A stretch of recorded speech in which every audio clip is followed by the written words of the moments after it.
vamos a ver un especial sobre Pablo Neruda, uno de los más grandes de los chilenos, de los latinoamericanos, de los poetas, de todos aquellos, de todos nosotros.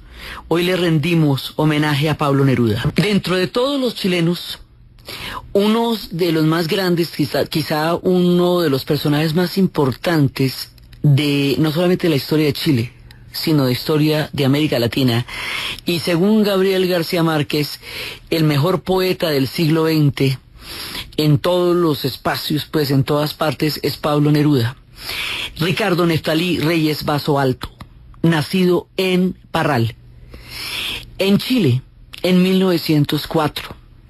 Este hombre que nació al sur, que se mudó a Temuco tempranamente, y va a vivir ese mundo salvaje sureño de los vientos al sur del Biobío, del que estábamos hablando cuando empezamos la serie. Ese hombre nos merece un capítulo especial, porque su grandeza nos ilumina a todos. Hay algunos personajes que nos han ayudado a definir como latinoamericanos.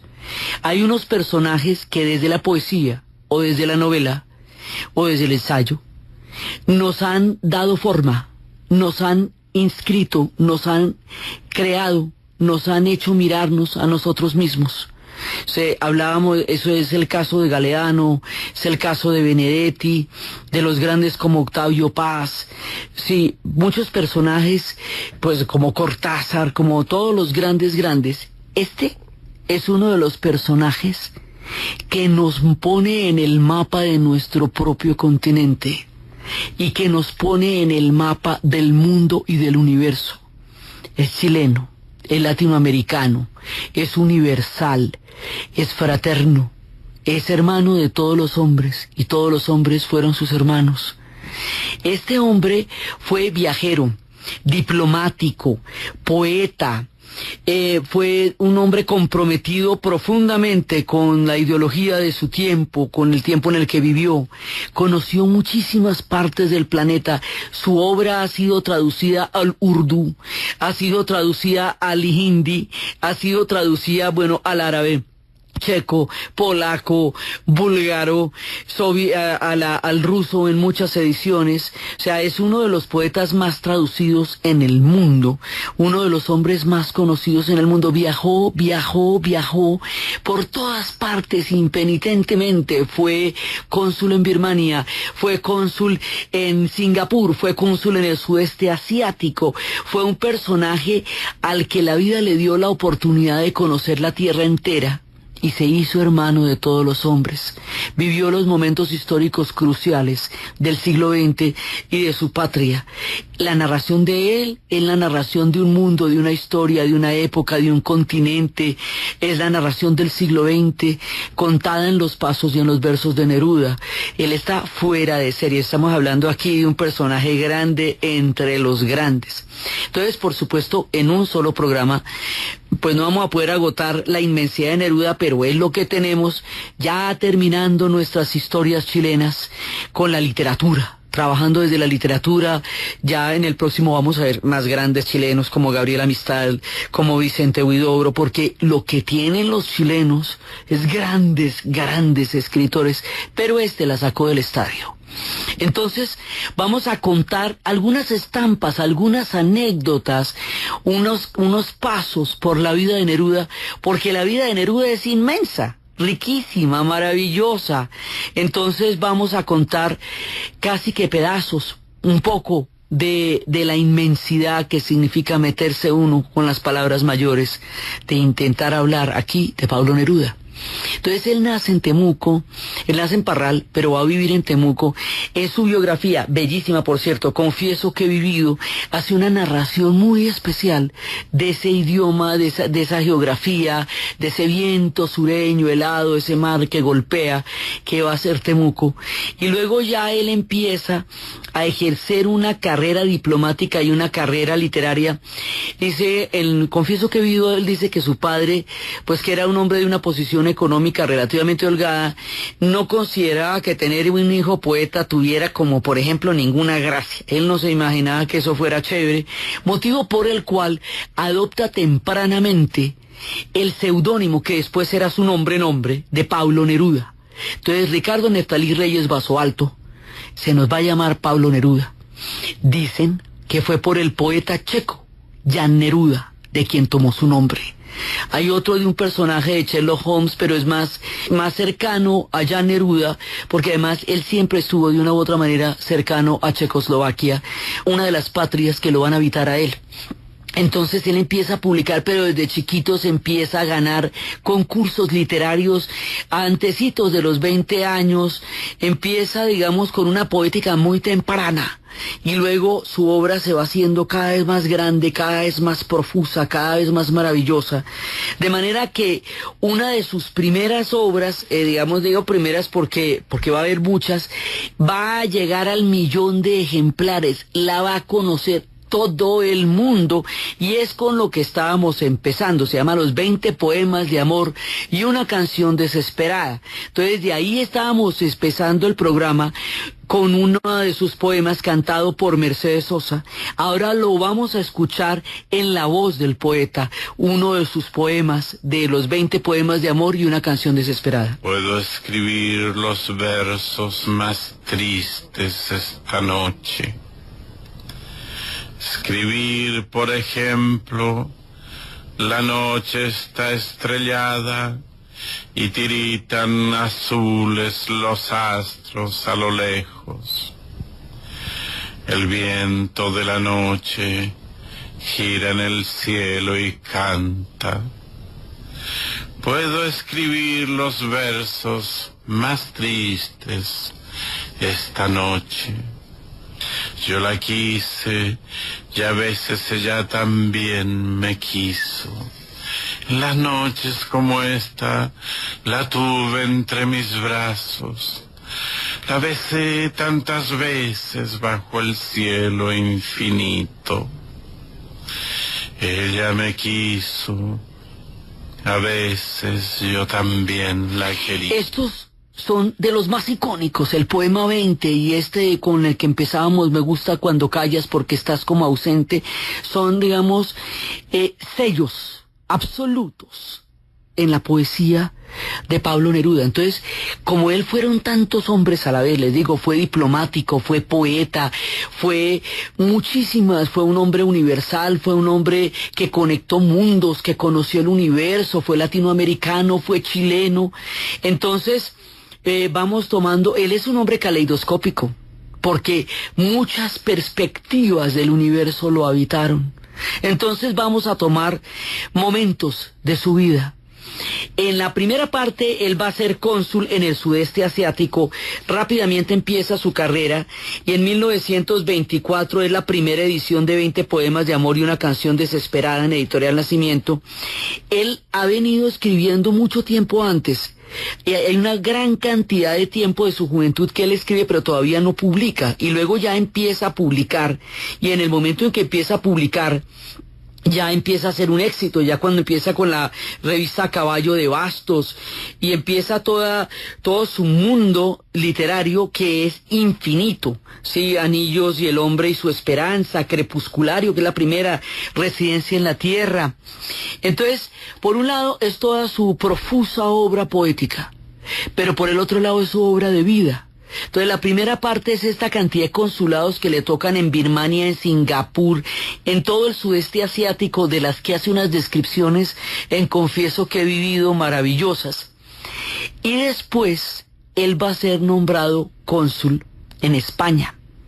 Y resulta que cuando él es nombrado cónsul en España en 1934, pasan 2 años antes de que estalle la Guerra Civil Española. Pero ahí pasa una cosa. En el momento en que él es nombrado cónsul, él se va a conocer con los grandes, con la generación del 27. Y él va a ser amigo personal de otro de los absolutos inmortales, de Federico García Lorca. Vamos a escuchar más adelante, un poquito más adelante, la canción del jinete en la versión de Paco Ibáñez. Él va a estar con Lorca, él va a estar con Alberti, él va a estar con Alto Laguirre y él va a conocer a todos estos poetas. Entonces hay un momento de grandeza literaria, histórica, cósmica, en que todos estos personajes, va a ser amigo de Pablo Picasso, mejor dicho, va a estar con toda la gente más dura que en ese momento tenía España, cuando estaba España dando una de esas cosechas literarias y artísticas que pueden dar ellos, y que puede ser absolutamente impresionante. Entonces él va a vivir con todos ellos. Confieso que he vivido ahí anécdotas de cómo componían versos con Lorca en lo que se llamaba torear a la limón. Torear a la limón es cuando dos hombres torean con un mismo capote, que es sumamente peligroso y tiene que tener lazos de sangre. Entonces, en una metáfora de esto, ellos toreaban a la limón. Decía él que el uno le decía al otro, cállate que me influencias, y también sus historias con Alberti. Entonces él está viviendo este mundo literario de la República Española. Y la República Española, de 1931 a 1936, es un momento en la historia de España en que hay el tiempo de la monarquía se acaba, porque los republicanos van a ganar las elecciones en 1931 más allá de todo lo imaginado, porque ellos pensaban que iban a tener una presencia política, pero en realidad lo que pasó fue que ganaron las elecciones cualitativamente, y le dieron hasta las 5 de la tarde a Alfonso XIII para salir de España, y se acabó una república, y empezó una república que no había existido nunca, porque España se formó alrededor de la monarquía, y la monarquía había sido su sello de existencia histórica. Entonces esta república da nacimiento a la otra España, lo que llaman la otra España, esa España donde están los anarquistas, los socialistas, los republicanos, una cantidad de nuevas Españas que han salido asimilando las influencias de todo el mundo, que no pudieron llegar en la época después de la ruptura de Napoleón y después de la pérdida del imperio, después de toda la debacle de todo lo que fue anteriormente un imperio otrora poderosísimo. Entonces, aquí la Guerra Civil Española va a ser el punto en que esta república, que era una utopía, que era un experimento general, va a ser después interrumpida por un golpe bravísimo que va a hacer el general Francisco Franco desde las Islas Canarias. Y el 18 de julio se va a tomar la Madrid, y empieza una guerra civil que despedaza a España. Y que la despedaza, esto es que es 1 millón de muertos en 3 años, y 1 millón de exilados, y una España rota, profundamente rota, entre dos facciones: la parte de los republicanos, que representaba, digamos, como la utopía del socialismo posible, y la parte de los nacionalistas, que representaba los valores antiguos de la España tradicional, monárquica y clerical. La España desde la época de Felipe II, la España imperial, y estos dos se rompen, y esta guerra va a ser usada como laboratorio para la Segunda Guerra Mundial, porque cuando unos y otros llamen a la Legión Cóndor y los otros a las brigadas internacionales, esto se va a internacionalizar. Esto va a ser un contexto muy bravo. Entonces ahí, en ese punto, en ese instante, Neruda estaba de cónsul. Entonces a él le toca el tiempo anterior, cuando conoce a los grandes poetas, y le toca la irrupción de la guerra, y el momento en que todo el mundo se radicaliza y se va para el frente de batalla, y España se enfrenta contra sí misma en una guerra fratricida que la rompió absolutamente de 1936 a 1939. Si me quieres escribir, ya sabes mi paradero. Si me quieres escribir, ya sabes mi paradero. En el frente de batalla, primera línea de fuego. En el frente de batalla, primera línea de fuego. Todos los poetas, todo el mundo se mete de milicianos en el frente de batalla. Y Miguel Hernández se convierte en un miliciano y va a pedir asilo político, y se lo niegan y lo detienen, y va a morir de hambre y de tuberculosis en la cárcel, y es cuando va a escribir La nana de las cebollas. Y todos los poetas, Federico García Lorca va a ser asesinado y ese esperaban que fuera el que menos riesgo tuviera, porque su poesía no era estrictamente tan política, pero era que su poesía era profunda en el sentido en que develaba todos los prejuicios de la España anclada en un pasado que hace tiempo se había llevado la historia, y lo hacía de una manera con una lírica descomunal. Y es a Federico al que van a matar y va a morir en la cárcel Miguel Hernández, después va en el exilio de todos los poetas. Esto va a ser durísimo, durísimo, y el mundo entero va a conocer la tragedia de los españoles, y Neruda va a hacer lo que pueda para tratar de ayudarlos, y una manera de expresar, porque en ese momento todos los poetas del mundo están con ellos, o sea, por un lado, los nacionalistas tienen el apoyo de la Legión Cóndor nazi, porque ya está en el poder Hitler, y tiene el apoyo del fascismo italiano, y los republicanos no tienen el apoyo de un país, sino de una gran cantidad de hombres que se van de voluntarios a pelear con ellos, que se conocen como las brigadas internacionales. Pero como ahí van a estar, a esa guerra le va a escribir Hemingway, por quien doblan las campanas, le va a escribir César Vallejo, otro de los más grandes de todos los latinoamericanos, que lo veremos con todo el respeto en la historia del Perú. Él va a escribir España, aparta de mí este cáliz. Y, o sea, toda la gente va a estar alrededor de esta guerra va a conmocionar la generación de su tiempo. Sobre esta tragedia Picasso va a pintar el Guernica, y en ese momento Neruda escribe España en el corazón. Si es necesario, fusilaré a media España, le habrían oído decir años después.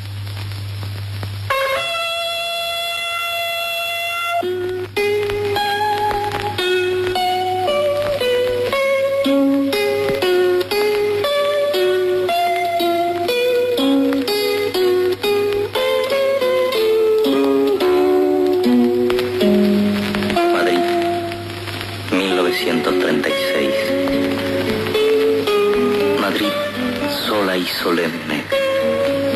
Julio te sorprendió con tu alegría de pan al pobre.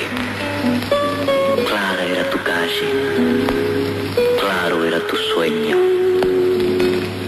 Un hipo negro, una ola de sotanas rabiosas rompió entre tus rodillas sus senegales aguas, sus ríos de gargajo. Con los ojos heridos todavía de sueño, con escopeta y piedras, Madrid, recién herida, te defendiste. Corrías por las calles dejando estelas de tu santa sangre, reuniendo y llamando con una voz de océano, con un rostro cambiado para siempre por la luz de la sangre, como una vengadora montaña, como una silbante estrella de cuchillos. Esos son pedazos, trozos de España en el corazón. Esta es la descripción que hace Neruda de cómo se publicó ese libro por primera vez en la mitad de la guerra. Pasó el tiempo, dice, mi libro sobre España. La guerra comenzaba a perderse. Los poetas acompañaron al pueblo español en su lucha. Federico ya había sido asesinado en Granada. Miguel Hernández, de pastor de cabras, se había transformado en verbo militante. Con uniforme de soldado recitaba sus versos en las primeras líneas de fuego. Manuel Altolaguirre seguía con sus imprentas. Instaló una en pleno frente del este, cerca de Girona, en un viejo monasterio. Allí se imprimió de manera singular mi libro España en el corazón. Creo que pocos libros en la historia, extraña de tantos libros, hayan tenido tan curiosa gestación y destino. Los soldados del frente aprendieron a parar los tipos de la imprenta, pero entonces faltó el papel. Encontraron un viejo molino y allá se decidieron a fabricarlo. Extraña mezcla la que se elaboró entre las bombas que caían en medio de la batalla. De todo le echaban al molino, desde una bandera de enemiga hasta una túnica ensangrentada de un soldado moro. A pesar de los insólitos materiales y de la total inexperiencia de los fabricantes, el papel quedó muy hermoso. Los pocos ejemplares de ese libro que se conservan asombran por la tipografía y por los pliegos de la misteriosa manufactura. Años después vi un ejemplar de esta edición en Washington, en la Biblioteca del Congreso, colocado en una vitrina como uno de los libros más raros de nuestro tiempo. Apenas impreso y encuadernado mi libro, se precipitó la derrota de la República. Cientos de miles de hombres fugitivos repletaron las carreteras que salían de España. Era el éxodo de los españoles, el acontecimiento más doloroso de la historia de España. En esas filas que marchaban al destierro iban los sobrevivientes del Ejército del Este, entre ellos Manuel Altolaguirre y los soldados que hicieron del papel e imprimieron España en el corazón. Mi libro era el orgullo de esos hombres que habían trabajado mi poesía en un desafío a la muerte. Supe que muchos habían preferido acarrear los sacos de los ejemplares impresos antes que sus propios alimentos y ropas. Con los sacos al hombre emprendieron la larga marcha hacia Francia. La inmensa columna que caminaba rumbo al destierro fue bombardeada cientos de veces. Cayeron muchos soldados y se desparramaron los libros en la carretera. Otros continuaron la inacabable huida. Más allá de la frontera trataron brutalmente los españoles que llegaron al exilio. En una hoguera fueron inmolados los últimos ejemplares de aquel libro ardiente que nació y murió en plena batalla. Miguel Hernández buscó refugio en la Embajada de Chile, que durante la guerra había prestado asilo a la enorme cantidad de 4.000 franquistas. El embajador de ese entonces, Carlos Mola Lynch, le negó el asilo al gran poeta, aun cuando se decía su amigo. Pocos días después lo detuvieron, lo encarcelaron, murió de tuberculosis en el calabozo. 3 años más tarde, el ruiseñor no soportó el cautiverio. Mi función consular había terminado. Por mi participación en la defensa de la República Española, el gobierno de Chile decidió alejarme de mi cargo. Y además logró hacer una empresa enorme, que era montar 2.000 republicanos que estaban huyendo en un barco que se llamaba el Winnipeg y mandarlos para Chile. Y de esa manera salvarlos. Y aquí, en esta parte tan dramática del relato de España en el corazón, vamos a la pausa comercial y escuchamos a Federico García Lorca en versión de Paco Ibáñez.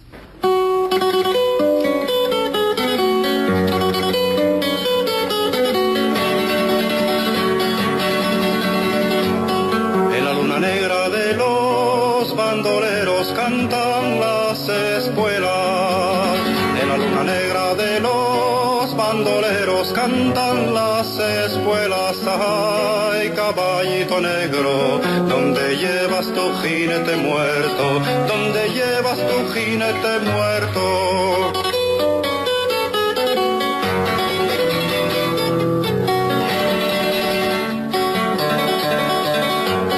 Las duras espuelas del bandido inmóvil que perdió las riendas.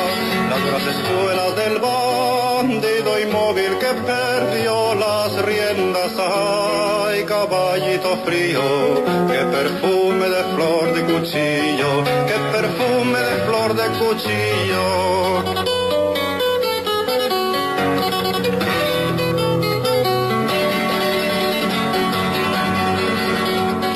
En la luna negra sangraba el costado de Sierra Morena. En la luna negra sangraba el costado de Sierra Morena. Ay, caballito negro, ¿dónde llevas tu jinete muerto? ¿Dónde llevas tu jinete muerto?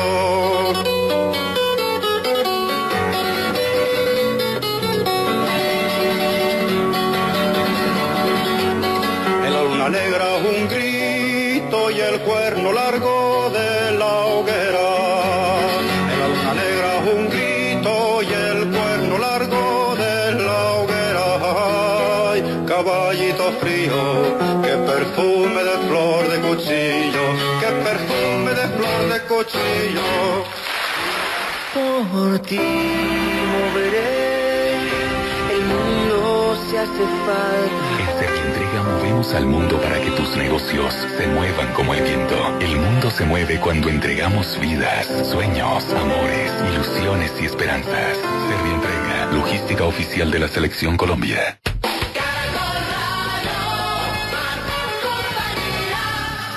Caballito negro, ¿dónde llevas tu jinete muerto? ¿Dónde llevas tu jinete muerto?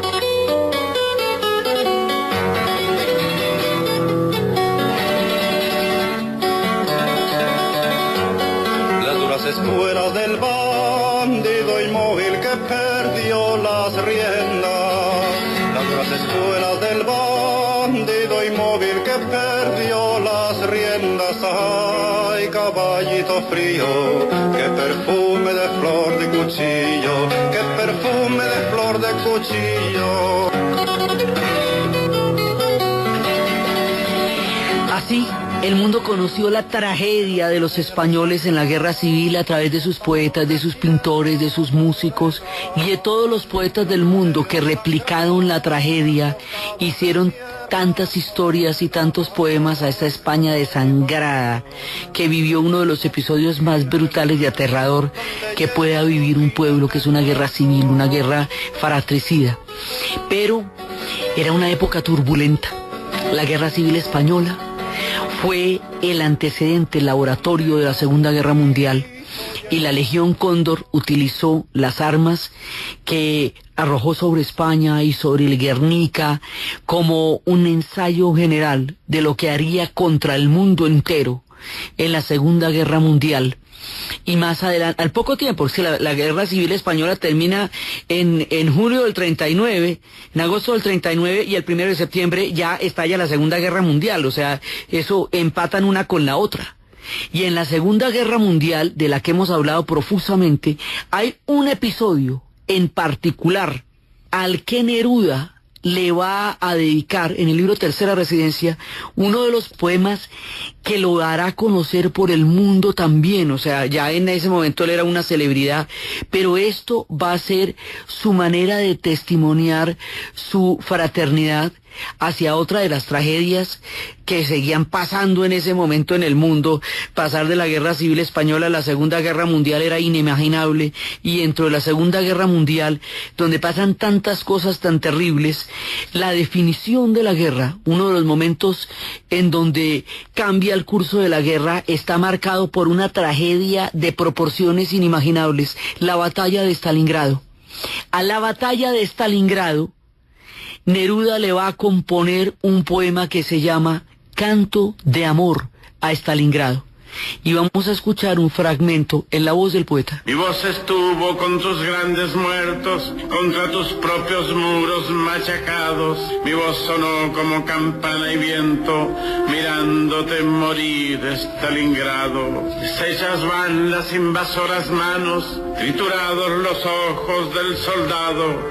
Están llenos de sangre los zapatos que pisaron tu puerta, Stalingrado. Tu acero azul de orgullo construido, tu pelo de planetas coronado, tu baluarte de panes divididos, tu frontera sombría, Stalingrado, las condecoraciones que tus muertos han puesto sobre el pecho traspasado de la tierra, y el estremecimiento de la muerte y la vida, Stalingrado, la sal profunda que de nuevo traes al corazón del hombre acongojado con la rama de rojos capitanes salidos de tu sangre, Stalingrado. La esperanza que rompen los jardines como la flor del árbol esperado. Hay una grabada de fusiles, las letras de la luz, Stalingrado. La torre que concibes en la altura, los altares de piedra ensangrentados, los defensores de tu edad madura, los hijos de tu piel, Stalingrado, las águilas ardientes de tus piedras, los metales por tu alma amamantados, los adioses de lágrimas inmensas y las olas de amor, Stalingrado, los huesos de asesinos malheridos, los citadores párpados, cerrados, y los conquistadores fugitivos detrás de tus centellas, Stalingrado. Honor a ti, por lo que el aire trae, lo que se ha de cantar y lo cantado. Honor para tus madres y tus hijos y tus nietos, Stalingrado. Honor al combatiente de la bruma, honor al comisario y al soldado, honor al cielo detrás de tu luna, honor al sol de Stalingrado.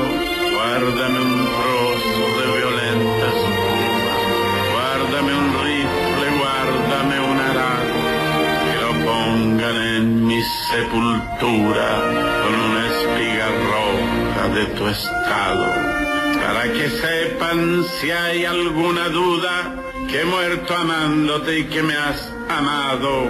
Si no he combatido en tu cintura, dejo en tu honor esta gran empanada oscura, este canto de amor a Stalingrado. Esta es una fase del poeta, su compromiso con su credo político también, y todo lo que él participó con su verso, con su poesía, con su gestión diplomática, en lo que él creía en los momentos más graves del siglo XX, en la Guerra Civil Española y la manera como él se pronunció frente al momento, esto es en 1942, cuando está componiendo esto, en el momento en que se está definiendo todo el rumbo de la humanidad, pues, en la batalla de Stalingrado. Esa es una parte de él. Otra parte de él es nuestra América, este es el universal.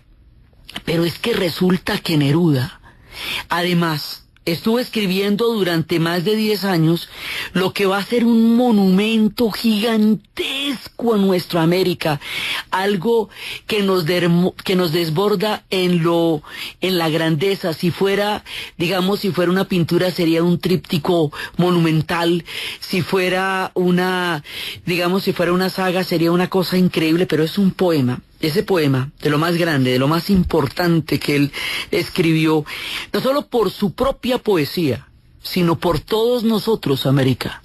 Ese es el canto general. Y eso es, digamos, de los momentos más grandes de su poesía. Vamos a leer dos cositas. El canto general es enorme, pero es monumental, pero vamos a leer dos pedacitos. Dice: antes de la peluca y la casaca fueron los ríos. Ríos arteriales, fueron las cordilleras en cuya honda raída el cóndor o la nieve parecían inmóviles, fue la humedad y la espesura, el trueno sin nombre todavía, las pampas planetarias. El hombre tierra fue, vasija, párpado del barro trémulo, forma de la arcilla, fue cántaro caribe, piedra chicha, copa imperial o sílice araucana, tierno y sangriento fue, pero en la empuñadura de su arma de cristal humedecido, las iniciales de la tierra estaban escritas. Nadie pudo recordarlas después, el viento las olvidó. El idioma del agua fue enterrado, las claves se perdieron o se inundaron de silencio o sangre. No se perdió la vida, hermanos pastorales, pero como una rosa salvaje cayó una gota roja en la espesura y se apagó una lámpara de la tierra. Yo estoy aquí para contar la historia, desde la paz del búfalo hasta las azotadas arenas, de las tierras fatales, en las espumas acumuladas de la luz ártica y por las madrigueras despeñadas de la sombría paz venezolana. Te busqué, Padre mío, joven guerrero de tiniebla y cobre, o tú, planta nupcial, caballera indomable, madre caimán, metálica paloma. Yo, incásico de Legamo, toqué la piedra y dije: ¿quién me espera? Y apreté la mano sobre el puñado del cristal vacío, pero anduve entre flores zapotecas, y dulce era la luz como un venado, y en la sombra como un párpado verde. Tierra mía sin nombre, sin América, estambre equinoccial, lanza de púrpura, tu aroma me trepó por las raíces hasta la copa que bebía, hasta la más delicada palabra aún no nacida de mi boca. Así empieza uno de los grandes monumentos a la literatura, a la narrativa y a la existencia de nosotros como continente, el canto general. Y hay momentos en que esto, digamos, hay poemas dentro del canto general que a él le dieron premios maravillosos. Que despierte el leñador, dice: yo aquí me despido, vuelvo a mi casa, a mis sueños, vuelvo a la Patagonia, en donde el viento golpea el océano y salpica el hielo del océano. No soy nada más que un poeta, los amo a todos. Ando errante por el mundo que amo. En mi patria encarcelaron mineros y los soldados mandaban a los jueces. Pero yo amo hasta las raíces de mi pequeño país frío. Si tuviera que morir 1000 veces, allí querría morir. Si tuviera que nacer 1000 veces, allí querría nacer. Cerca de la araucaria salvaje, del vendaval del viento, de las campanas recién compradas. Que nadie piense en mí, pensemos todos en la tierra, golpeados con amor en la mesa. No quiero que me vuelva la sangre a empapar el pan, los frijoles, la música. Quiero que venga conmigo el minero, la niña, el abogado y el marinero, el fabricante de muñecas. Que entremos al cine y salgamos a beber el vino más rojo. Yo no vengo a resolver nada. Yo vine aquí para cantar y para que cantes conmigo. Son pedazos, digamos, y otro de los momentos que le valieron los premios es este: que nada de esto pase, que despierte el leñador, que venga Abraham con su hacha, con su plato de madera a comer con los campesinos, que su cabeza de corteza, sus ojos vistos en la niebla, en las arrugas de la encina, vuelvan a mirar al mundo subiendo sobre los follajes, que más altos que la sequía, que entre a comprar en las farmacias, que tome un autobús a Tampa, que muerda una manzana amarilla, que entre en un cine, que converse con toda la gente sencilla, que despierte el labrador, que venga Abraham, que hinche su vieja levadura de tierra dorada y verde de Illinois, y levante el hacha de su pueblo contra los nuevos esclavistas, contra el látigo del esclavo, contra el veneno de la imprenta, contra la mercadería sangrienta que quiere vender, que marchen cantando y sonriendo, el joven blanco, el joven negro, contra las paredes de oro, contra el fabricante de odio, contra el mercader de la sangre, cantando, sonriendo y venciendo, que despierte el leñador. Todo esto son apartes del canto general, digamos la obra más monumental a nivel poético de él y del continente, o sea, esto es de los momentos cumbres de nuestra literatura, pero esto es Neruda en su tono más trascendental, en su tono más grave, en su tono más comprometido, en su tono más complejo, pero él era un poeta de amor, y él escribió los versos del Capitán, y tuvo una gran cantidad de historias. Primero se casó con una mujer irlandesa, luego se va a enamorar de otra que se llama Delia del Carril, y se casa, pero en Chile no hay divorcio, entonces no le reconocían el segundo matrimonio con ella, y hay un momento en que él se va para el exilio. Le toca irse para el exilio, le toca salir de Chile y va a estar en el sur de Italia, y allá va a conocer a una mujer que va a inspirar el resto de su vida. Ella va a ser su musa, ella va a ser la mujer que él amará profundamente, Matilde Urrutia. A ella escribe los versos del Capitán, y ella diría después: yo soy la inspiradora de estos versos y eso me da motivo para haber nacido. Entonces son los versos que escribe a ella cuando él regresa del exilio a Chile. Delia del Carril lo está esperando y se le arma un rollo, y solamente hasta 10 años después puede casarse con Matilde Urrutia, porque en Chile no había divorcio. Pero en ese momento en el que él está en el exilio y se conoce en Italia con Matilde Urrutia y empiezan a vivir esa historia de amor que será la más sublime, porque ella va a estar con él hasta el final, ahí esto va a ser llevado al cine en una película hermosísima que se llama Il Postino, el cartero, que es la historia de un cartero que le lleva a la correspondencia durante los días del exilio, y que se enamora de una muchacha del pueblo y que no sabe cómo enamorarla, y que le pide poemas a Neruda para poderla enamorar, y la mamá de esa muchacha, la abuela de esa muchacha, le tiene mucho miedo a este cartero porque la trata con metáforas, y eso le parece una cosa miedosísima. Y esa historia, a través de los versos de Neruda, cuando dice que la poesía no es de quien la escribe, sino de quien la necesita, va dando un vínculo de amor en la poesía y en la sencillez, en medio del exilio y del amor con Matilde Urrutia. La música de esta película, la banda sonora de esta película, será de una belleza particular y sensible, y la película en sí misma es muy hermosa, basada en la obra de Skármeta, que va a escribir la historia de ese pedazo del exilio de Neruda y de su historia con Il Postino. Neruda, el hombre romántico, y para romances, los versos del Capitán, es muy muy bella. O sea, la obra de él es inmensa, inmensa, inmensa, entonces cogemos algunas partes.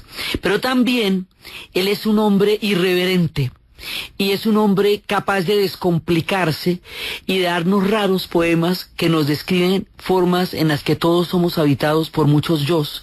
Del libro Extravagario hay un poema muy bonito que se llama Muchos somos. De tantos hombres que somos, no puedo encontrar a ninguno, se me pierden bajo la ropa, se fueron a otra ciudad. Cuando todo está preparado para mostrarme inteligente, el tonto que llevo adentro se toma la palabra en mi boca. Otras veces me duermo en medio de la sociedad distinguida, y cuando busco en mí al valiente, un cobarde que no conozco, corre a tomar con mi esqueleto 1000 deliciosas precauciones. Cuando arde una casa estimada, en vez del bombero que llamo, se precipita el incendiario, y ese soy yo. No tengo arreglo. ¿Qué debo hacer para corregirme? ¿Cómo puedo rehabilitarme? Todos los libros que leo celebran héroes refulgentes, siempre seguros de sí mismos. Me muero de envidia por ellos. En los films de bien viento y balas, me quedo envidiando al jinete, me quedo admirando al caballo. Pero cuando pido al intrépido, me sale al viejo perezoso. Y así no sé quién soy yo, no sé cuántos soy o seremos. Me gustaría tocar un timbre y sacar el mí verdadero, porque si yo me necesito no debo desaparecerme. Mientras escribo estoy ausente y cuando vuelvo ya he partido. Voy a ver si a las otras gentes les pasa lo que a mí me pasa, si son tantos como yo soy, si se parecen a sí mismos. Y cuando lo haya averiguado, voy a aprender también las cosas, que para explicar mis problemas les hablaré de geografía. Esto también es Neruda, y también es capaz de simplificarse de esta manera. A este hombre caleidoscópico, multifacético, latinoamericano, después de todos los exilios y después de todos los consulados, volverá a Chile. Él se hará parte del Partido Comunista y se presentará a una ronda electoral, pero después él va a claudicar su pretensión presidencial para permitir la candidatura única de Salvador Allende. Entonces Salvador Allende, porque además Neruda va a estar en lo que va a ser el inicio de la formación de la Unidad Popular, pero él le va a hacer la candidatura a Allende. Allende va a ser presidente. Neruda va a estar lleno de honores durante toda esa época y le van a dar el Premio Nobel de Literatura en 1971. Chile tiene 2 premios Nobel, Gabriela Mistral y Pablo Neruda, grande entre los grandes. Y luego, cuando vaya a morir Allende, cuando ocurra la tragedia que hemos contado, cuando todo se derrumbe, el 26 de septiembre de 1973, pocos días después del golpe, enfermo y en una situación totalmente triste, va a morir el poeta de purísima tristeza de una enfermedad que tenía. Su casa será saqueada, sus libros serán quemados. Y luego, con el tiempo, su testimonio será de nuevo resarcido al Chile que tanto lo ha querido. Queda una casa en la Isla Negra, divina, con mascarones de proa, su amor por Matilde, su mirada en los vientos, su cuarto lleno de botellas de todos los marineros. Queda su casa en Santiago y en Valparaíso, restauradas después como museos, que dan el testimonio de este hombre sensible, universal, enorme, gigantesco, de este gran poeta al que con todo el respeto y el amor por él y por la historia de Chile hemos rendido hoy este homenaje.